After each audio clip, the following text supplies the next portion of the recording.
Here's another question where we're being asked to graph the two equations. And again, we could use a table or a t-chart, but we'd much prefer you to be more efficient. And notice that both of these equations are in slope-intercept form. So once you notice that, why don't you pause this and go ahead and graph them yourselves for practice. Now that you've done that, let's see what happens. So in the first equation, I can see that the slope is -2, and the y-intercept is 0, because there's nothing being added or subtracted in 2x. Because I know that when I graph this, I know that this line, the y-intercept is 0, or at the origin, so I always plot that first in this method. Now I can use the slope. In this case, -2/1, which means if my change in y is 2, my x changes by +1.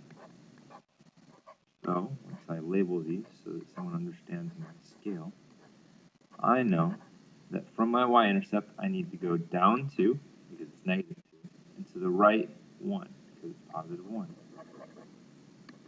And I could keep doing this. From this point, I could go down 2 more units, and to the right 1 more unit. Point,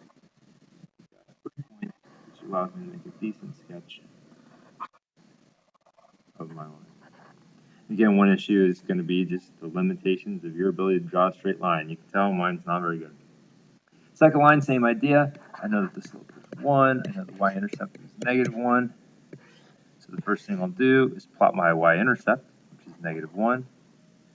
My slope, 1/1, means that my change in y is up 1 every time my change in x is to the right 1. So from my y-intercept, I will go up 1 unit and to the right 1 unit. Again, just labeling so that someone knows my scale. I'll repeat. From this point, I can go up 1 unit and to the right 1 unit.